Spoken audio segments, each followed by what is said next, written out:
मैं बहुत विचार में हूँ कि ब्राह्मण पंडित क्या है?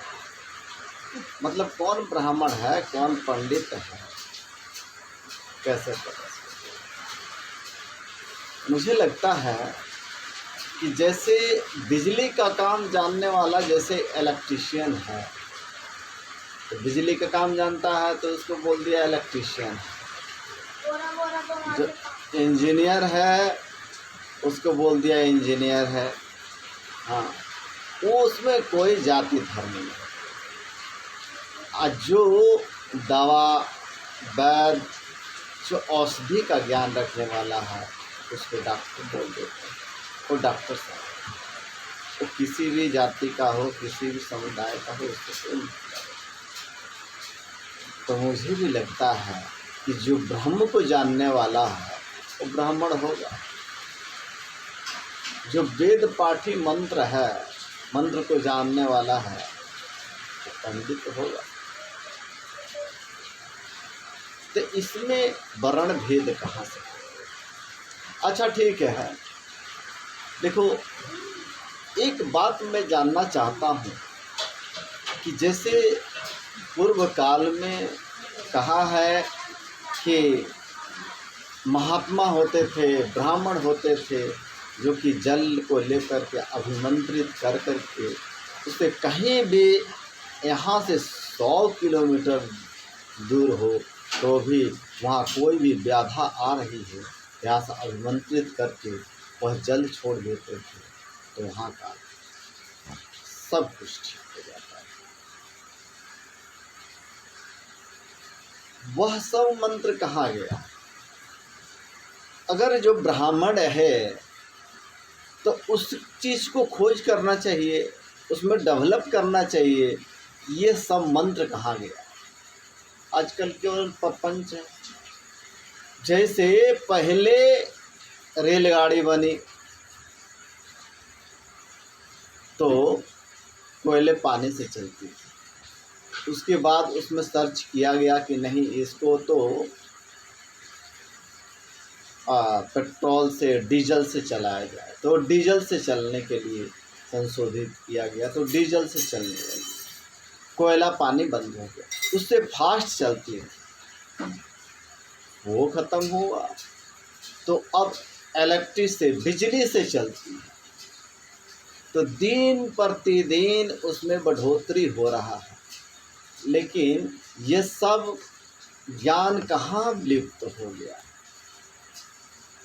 अगर ब्राह्मण का वही कर्तव्य है, वही काम है, तो उसे भी खोज करना चाहिए, उसमें सर्च करना चाहिए कि पहले जब जल ले करके 1 किलोमीटर तक अभिमंत्रित करके छोड़ दिया तो दुश्मन का विनाश समूल नष्ट हो जाता था। तो उसमें और भी खोज करना चाहिए कि नहीं? खोज करना चाहिए कि 1 किलोमीटर है तो 100 किलोमीटर तक कैसे वो अभिमंत्रित करके यहीं से जल छोड़ देते बॉर्डर पे, सारे समस्याओं का समाधान हो जाता। आखिर कहीं ना कहीं पॉइंट्स तो है, तो कहाँ चले गया पता नहीं। इसीलिए कहा है आदत पुरानी लीख पे चलती चली गई, पिताजी ने 2 मंत्र बता दिया, अब उसी मंत्र को रट रहे हैं। वक्रतुंड महाकाय कोटि सूर्यसमप्रभा निर्विघ्नं कुरु मे देव सर्वकार्येषु सर्वदा। ये गणपति जी का मंत्र हो गया, ये इसको लेकर के अभिमंत्रित कर दिए कि गणपति जी यहाँ विराजे और गणपति जी हमारा सारा दुख दर्द दूर कर।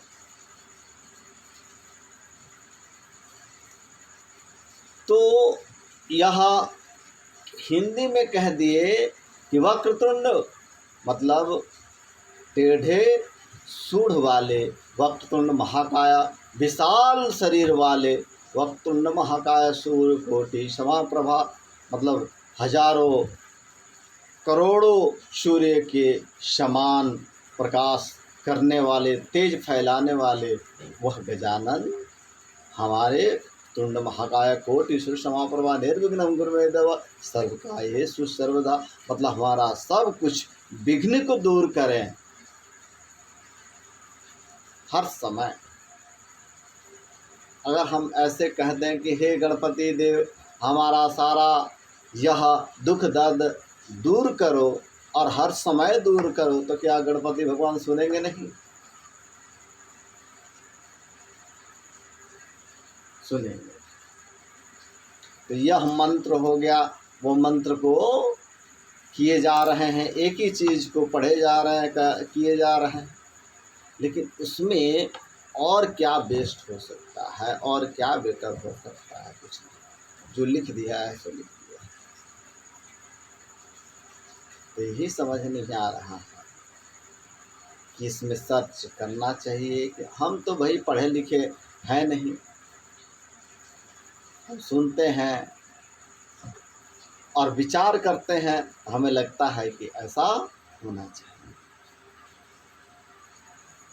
आप विचार करके सोचें कि जो ब्रह्म को ज्ञाता है, जो ब्रह्म को जानने वाला है, वही ब्रह्म हुआ। तो जानने में पता करना चाहिए ना कि यहाँ भगवान है, भगवान को ऐसे मनाए तो मिल सकते हैं, यहाँ मिल सकते हैं, इस जगह पे मिल सकते हैं।